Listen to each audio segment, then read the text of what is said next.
नमस्कार मित्रों, कैसे हो आप लोग? पढ़ाई कैसी चल रही है? अभी आप पढ़ने जा रहे हो दुनिया का सबसे सरल सब्जेक्ट, हाँ जी, राजस्थान का इतिहास। एक ऐसा सब्जेक्ट जो आसानी से याद हो जाता है। हाँ जी, इस सब्जेक्ट में आप विगत क्लास में पढ़ रहे थे रणथंभौर के चौहान, यही पढ़ रहे थे ना, रणथंभौर के चौहान। और रणथंभौर के चौहानों में भी आप पढ़ रहे थे कौन सा? हम्बीर देव चौहान। हम्बीर देव चौहान शासनकाल 1282 से 1301। समझना भाई, बहुत ही सरल है। विगत समय में हमने हम्बीर देव चौहान से जुड़े हुए कुछ पहलुओं से आपको अवगत कराया था, जिसमें मैंने बताया था कि हम्बीर देव चौहान, जिसकी जानकारी हमें कई साहित्यिक रचनाओं से मिलती है। हम्बीर देव चौहान की जानकारी, जिसमें मैंने एक हम्बीर महाकाव्य बताया था, जिसके राइटर कौन? हम्बीर रासो के राइटर कौन? हम्बीर हाटवे सुरजन चरित्र के लेखक कौन? हम्बीर रायड़ के लेखक कौन? और हम्बीर बंधन के लेखक कौन? हाँ जी। नेक्स्ट, हम्बीर देव चौहान के पिता का नाम क्या था? जैत्र सिंह। जिस जैत्र सिंह के 32 वर्षों के शासनकाल की याद में हम्बीर देव चौहान ने रणथंभौर दुर्ग में 32 खम्भों की छतरी, जिसे न्याय की छतरी भी कहा जाता है। नेक्स्ट, मैंने आपको बताया हम्बीर देव चौहान की माता का नाम हीरा देवी। हम्बीर देव चौहान का दरबारी विद्वान। हम्बीर देव चौहान द्वारा रचित ग्रंथ श्रृंगार हार। हम्बीर देव चौहान ने अपने जीवन में 17 युद्ध किए, जिनमें से कितने जीते? 16, और एक हारा। किससे लड़ते हुए हारा? अलाउद्दीन खिलजी से। नेक्स्ट, इसमें हम अगर देखें तो हम्बीर देव चौहान ने अपने प्रारंभिक युद्धों में जो विजय प्राप्त की थी, वो किस नीति के तहत की थी? दिग्विजय नीति के तहत। विजय प्राप्त करने के पश्चात इस हम्बीर देव चौहान ने अपने राज पुरोहित विश्वरूप के निर्देशन में कोटिय जनयज्ञ करवाया। ठीक भाई, यहां तक मैंने पढ़ाया है। इसके बाद हम देखें तो हम्बीर देव चौहान और खिलजी शासकों के मध्य संघर्ष।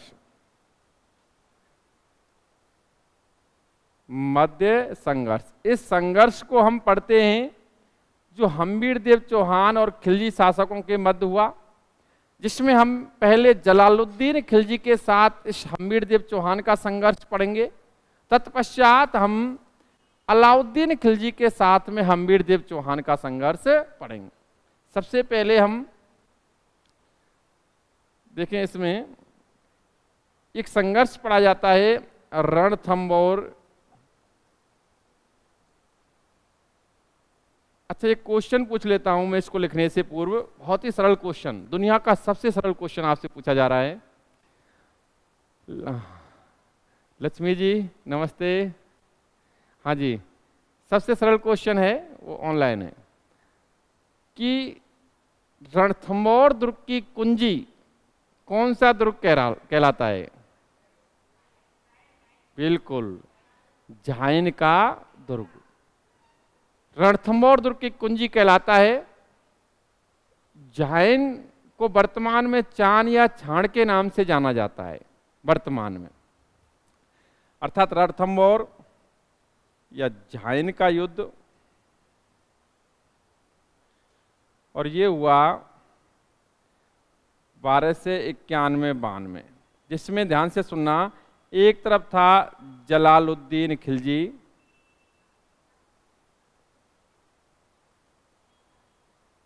और दूसरी तरफ था, ध्यान से, हम्बीर देव चौहान।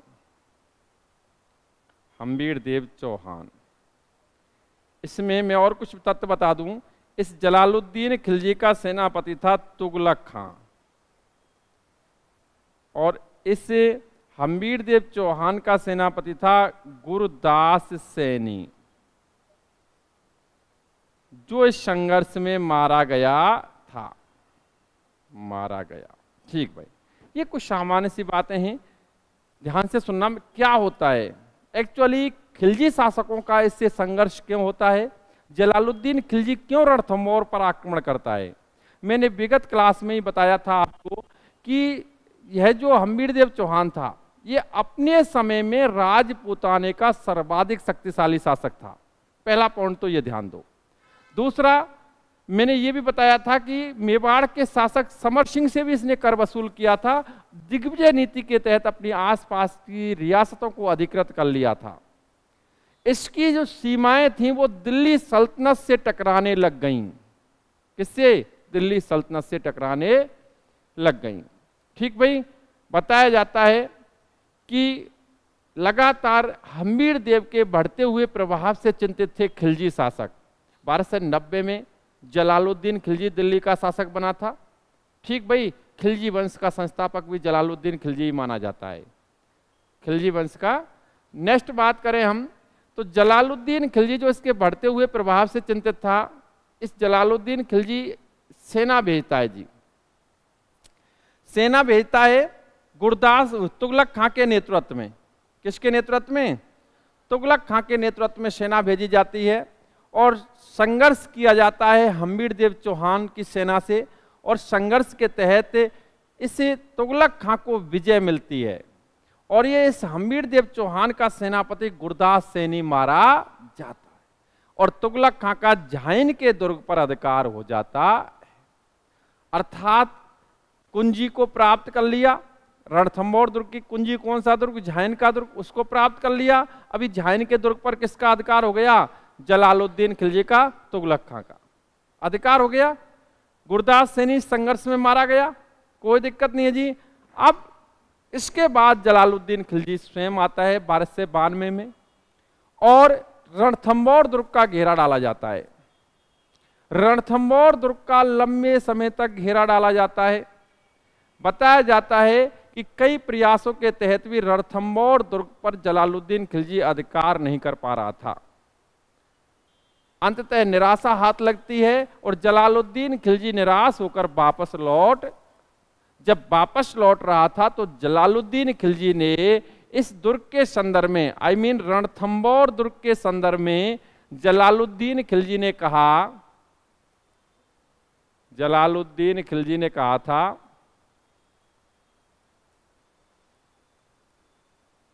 क्या कहा था? ऐसे 10 किलों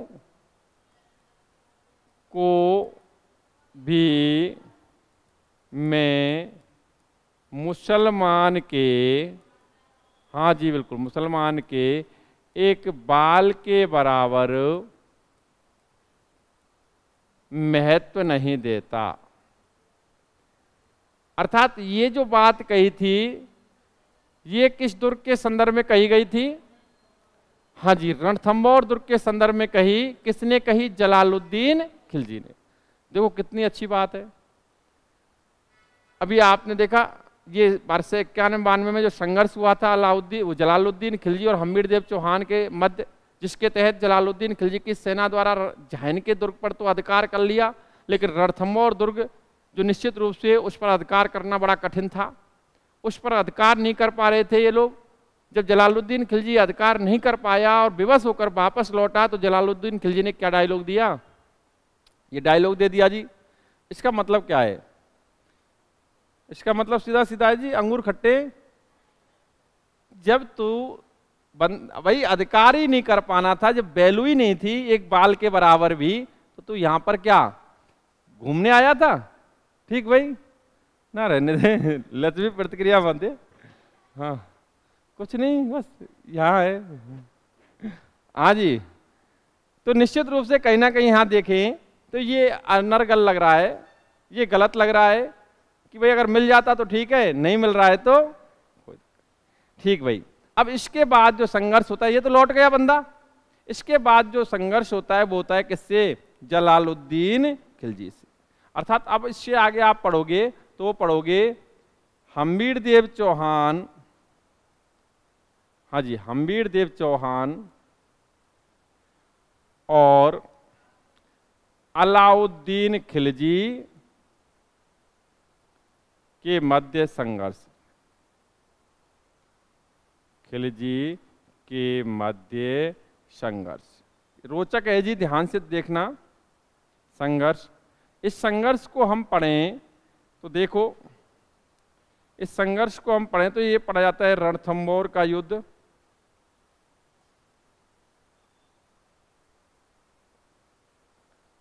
कब? 1301 में, जो निर्णायक युद्ध हुआ था। वैसे मैं आपको बता दूं, अभी घटनाक्रम बताऊंगा मैं पूरा कि कैसे कैसे प्रारंभ हुआ, इसके आक्रमण के कारण क्या थे, अलाउद्दीन खिलजी ने क्यों आक्रमण किया।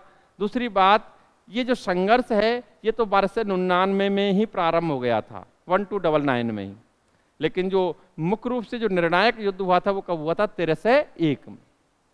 हम बताएंगे इसके बारे में। ये संघर्ष एक तरफ तो कौन? अलाउद्दीन खिलजी, और दूसरी तरफ कौन? हाँ जी, हम्बीर देव चौहान।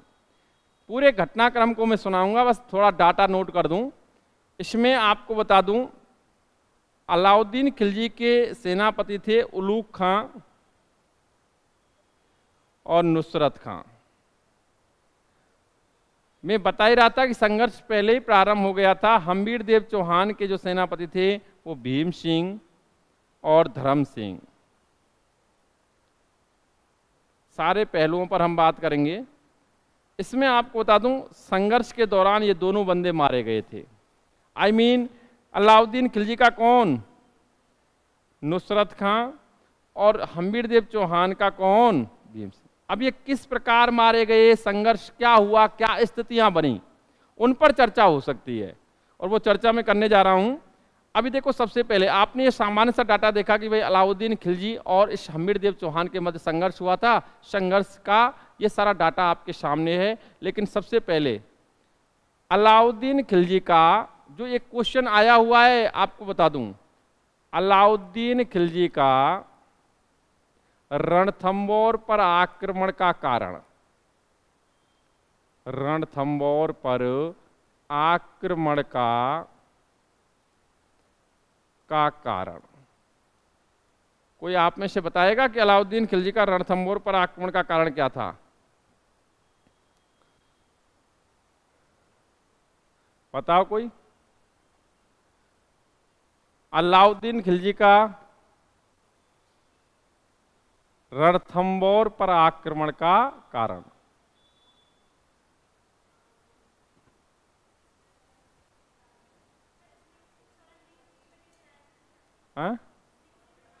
हाँ जी, शरण दी थी। वैसे मैं आपको बता दूं, ये क्वेश्चन एग्जाम में आया हुआ है। वैसे सीधा सीधा उस पर ही वर्क कर सकते हैं हम, क्योंकि ऑप्शन में अदर नहीं था। वैसे मैं आपको बता दूं, एक्चुअली कारण तो साम्राज्यवाद था, ठीक, यानी साम्राज्यवाद की महत्वाकांक्षा थी अलाउद्दीन खिलजी को। इस रणथंभौर दुर्ग का सामरिक महत्व था। क्या महत्व था? सामरिक महत्व था रणथंभौर दुर्ग का। यह दिल्ली से नजदीक था, और यदि दिल्ली से गुजरात जाते हैं तो कहीं ना कहीं रास्ते में पड़ता था, सीधा रास्ता तय किया जाता है। तो इसका सामरिक महत्व था, इसलिए इसको प्राप्त करने का प्रयास किया अलाउद्दीन खिलजी ने। साम्राज्य विस्तार के तहत, साम्राज्यवाद की महत्वाकांक्षा के तहत इसको पाने का प्रयास किया। और एक्चुअली जो आंसर है जो आपका उस एग्जाम में था वो था क्या? हम्बीर देव चौहान द्वारा, हम्बीर देव चौहान द्वारा अलाउद्दीन खिलजी के भगोड़े मंगोल सेनापति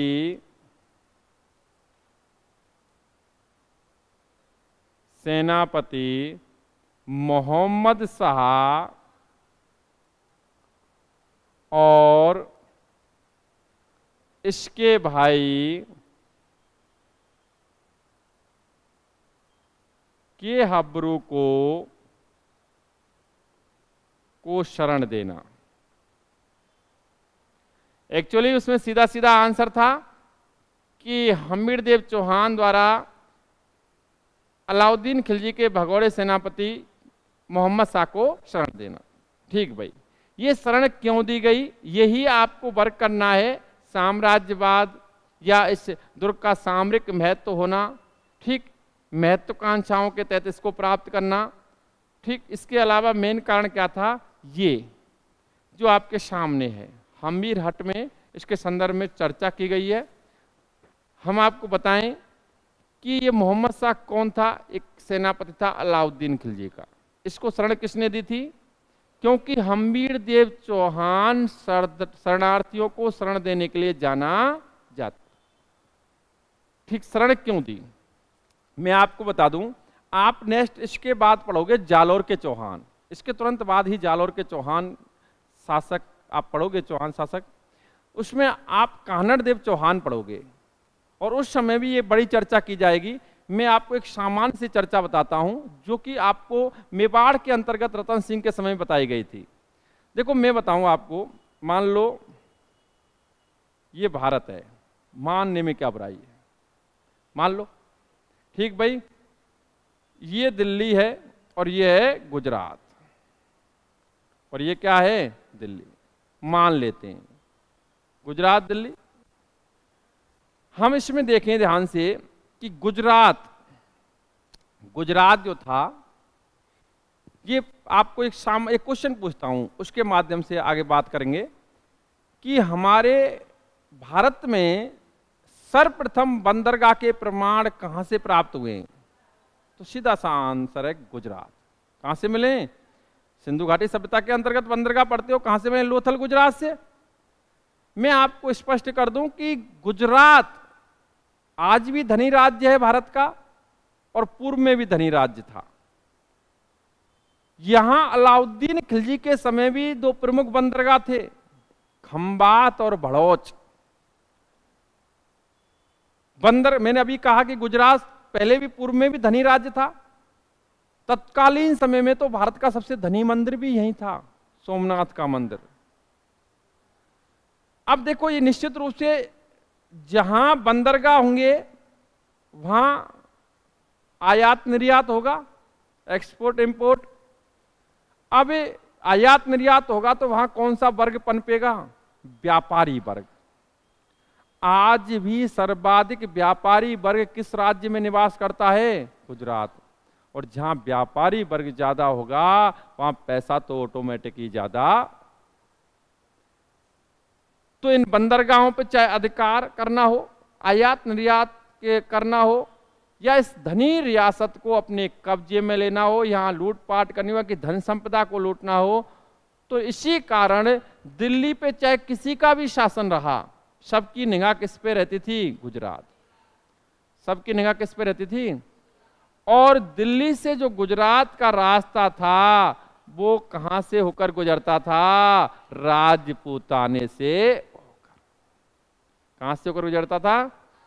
अतः इसीलिए राजपूताना दिल्ली के शासकों के लिए महत्वपूर्ण था, क्योंकि बिना रोक टोक के निश्चिंत होकर के इस रास्ते से गुजरा जा सके, इसके लिए इस क्राइटेरिया को अपने अधिकृत करना आवश्यक था। आपको एक घटना बता देता हूं मैं, जो कि आने वाले समय जालौर के चौहानों के तहत पढ़ाई जाएगी, कि 1298-99 ईस्वी में 1298-1299 में अलाउद्दीन खिलजी ने अपने सेनापतियों के नेतृत्व में गुजरात पर आक्रमण हेतु सेना भेजी थी। 1298-99। अब जब सेना जा रही थी तो बताया जाता है सीधा रास्ता तय करना था। सीधा रास्ता जालौर होकर के गुजरता था। जालौर के शासक ने रास्ता देने से मना कर दिया। उसका राज्य भाई, अभी देखो कहते हैं, अभी आप अखबार में सुनते होंगे कि भाई पाकिस्तान के हवाई जहाज के लिए भारत ने रास्ता प्रदान नहीं किया, हमारे हवाई क्षेत्र से नहीं गुजर सकते वो, हमारी मर्जी, हम गुजरने दें ना गुजरने दें। ऐसे ही जालौर के शासक ने मना कर दिया। और मैंने आपको लिखाया है मेवाड़ के इतिहास के अंतर्गत जब समर सिंह पढ़ा रहा था कि समर सिंह ने भारी कर के बदले अलाउद्दीन खिलजी की सेना को रास्ता प्रदान किया। भारी कर के बदले, नोट कराया होगा 100% मैंने। अब इधर से तो निकल गई, ठीक भाई, ये चले गए लोग, लेकिन जब वापस लौट रहे थे, गुजरात को लूटा, सोमनाथ मंदिर को लूटा, शिवलिंग के टुकड़े टुकड़े कर दिए, जब वापस आ रहे थे उन कुछ टुकड़ों को तो जालौर में स्थापित किया था, जालौर के लोग लूट के ले गए थे। वो घटनाक्रम विस्तार से बताऊंगा मैं थोड़ी देर बाद जालौर के इतिहास के अंतर्गत। अभी यहाँ वापस आ रहे थे तो जालौर के निकट ही जो सेना नायक थे उनके मध्य झगड़ा हो गया, चाहे वो उलूक खां हो, नुसरत खां हो, मोहम्मद शाह हो, केबरू। धन के बंटवारे को लेकर आपस में झगड़ा। मैं आपको एक चीज और स्पष्ट कर देता हूं, इस घटनाक्रम को जारी रखना, लेकिन एक चीज और स्पष्ट कर देता हूं। हम्बीर हट में कहा गया है, हम्बीर हट किसने लिखी? हम्बीर हट के राइटर कौन? हाँ जी, हम्बीर हट में लिखा है कि मोहम्मद शाह और अलाउद्दीन खिलजी की एक बेगम थी, चिमना बेगम, इनके अभेद संबंध थे, जिसकी जानकारी अलाउद्दीन खिलजी को प्राप्त हो गई।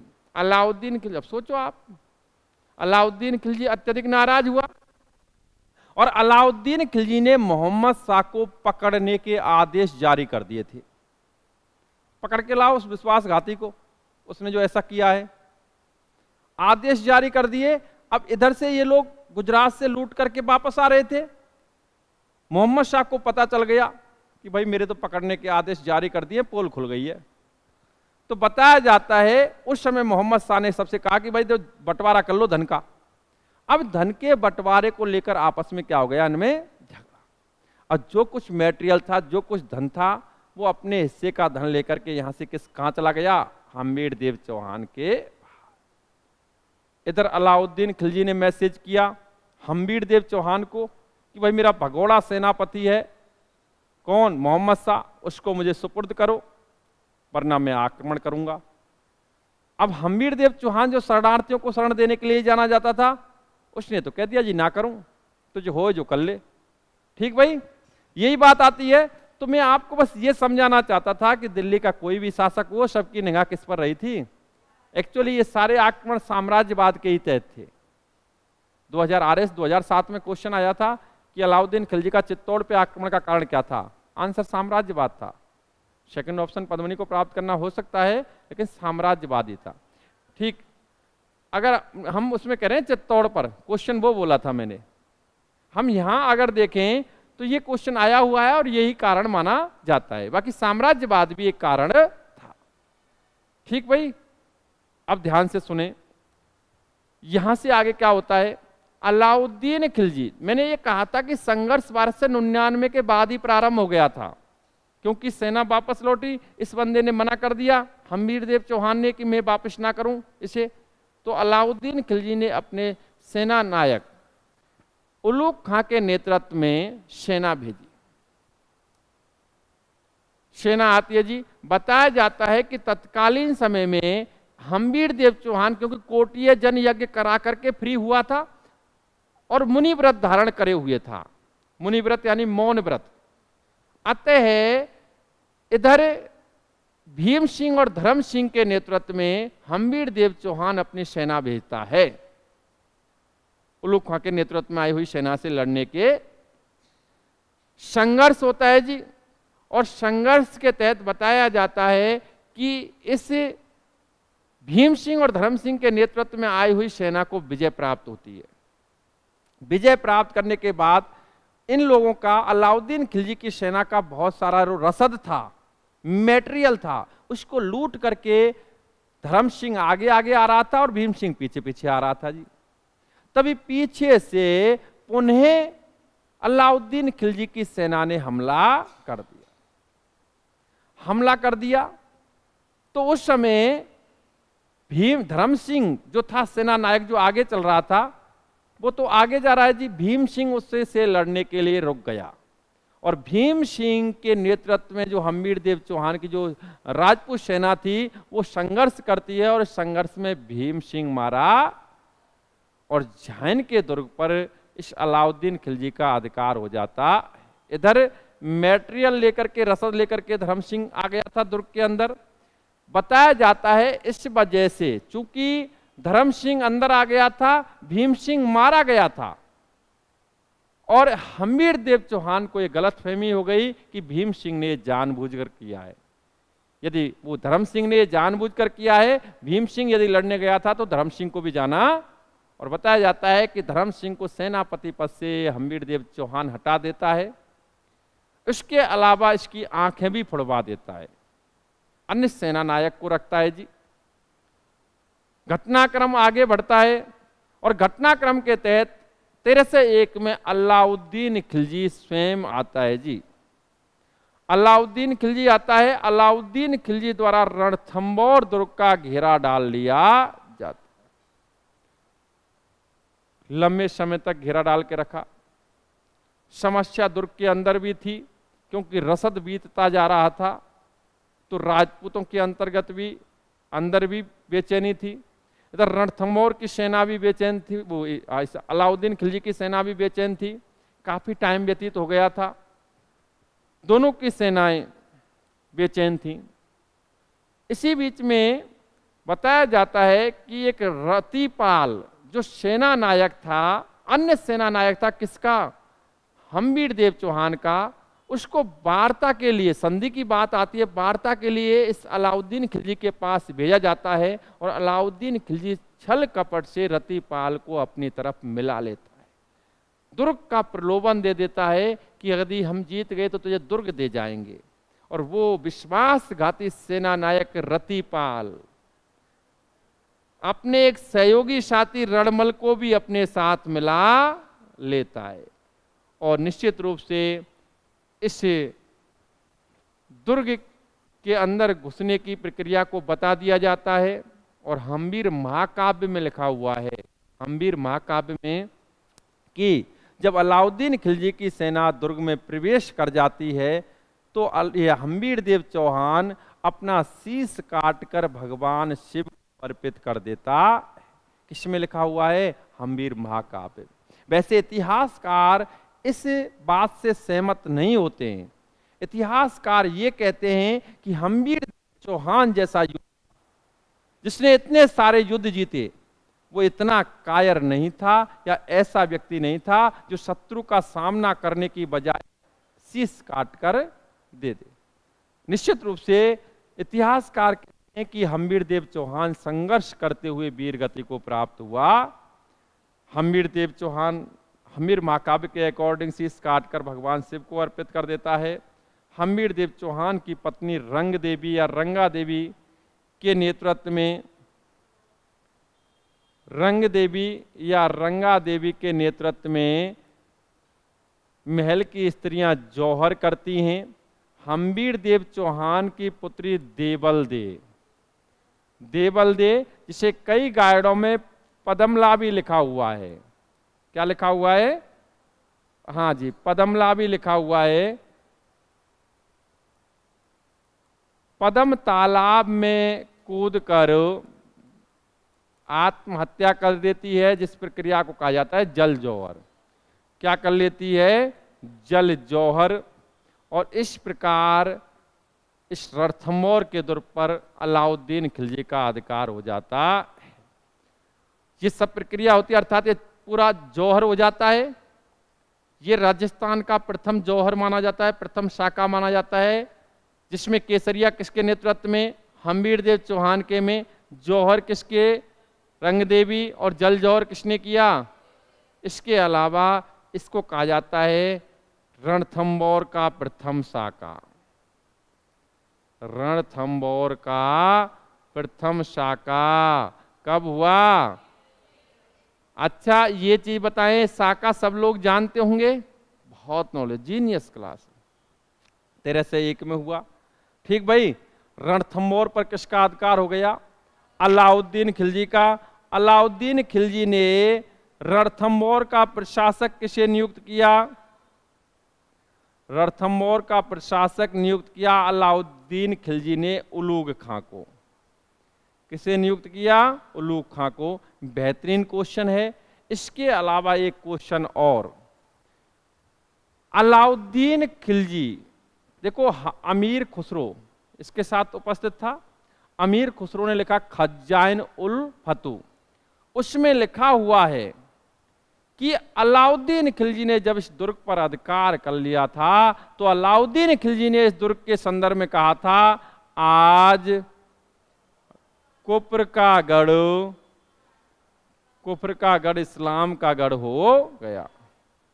कुफ्र का गढ़ इस्लाम का गढ़ हो गया।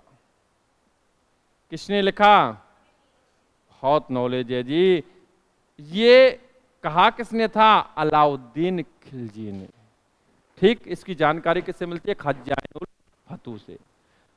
अलाउद्दीन खिलजी ने कहा था कि आज कुफ्र का गढ़ इस्लाम का गढ़ हो गया। इस दौरान मैंने विगत क्लास में बताया था, इस अलाउद्दीन खिलजी ने इस संघर्ष के दौरान, इस युद्ध के दौरान गरगच, अर्रादा, मजनिक या मगरिब जैसे हथियारों का, पत्थर फेंकने वाले हथियारों का भी प्रयोग किया था। ये आपके किसका ना, रणथंभौर का कोई चेंजेज नहीं है, कोई नहीं है। ठीक भाई, ये सारी प्रक्रिया आपके सामने है। ये आपका चौहानों का, रणथंभौर के चौहानों का इतिहास है, जिसमें हमीरदेव चौहान आप पढ़ रहे थे। इस संघर्ष के तहत घटनाक्रम में बता चुका हूं। जो भी बातें हैं वो आप नोट कर लो। नेक्स्ट हम पढ़ेंगे जालौर के चौहान, पहले ये नोट करना होगा। हाँ जी, कोई दिक्कत नहीं है जी। अमीर, देखो मैं आपको बता दूं, ये ही कंफ्यूजन होती है। हाँ बिल्कुल सही है, यही पढ़ना होगा। ये क्यों पढ़ना होगा? क्योंकि अमीर खुसरो उस समय उपस्थित था, उसने ही तो लिखा था अपनी किताब में। मैं ये कह रहा हूं कि अमीर खुसरो ने खजाइनुल फतू में लिखा कि इस दुर्ग पर अधिकार करने के बाद अलाउद्दीन खिलजी ने कहा कि आज कुफ्र का गढ़ इस्लाम का गढ़ हो गया। लिखा उसमें है। उसी के आधार पर कुछ और तर्क वितर्क करे वो अलग बात। हाँ कहा उसमें लिखा हुआ है, और जानकारी का स्रोत क्या है। ठीक, इसमें नोट करें।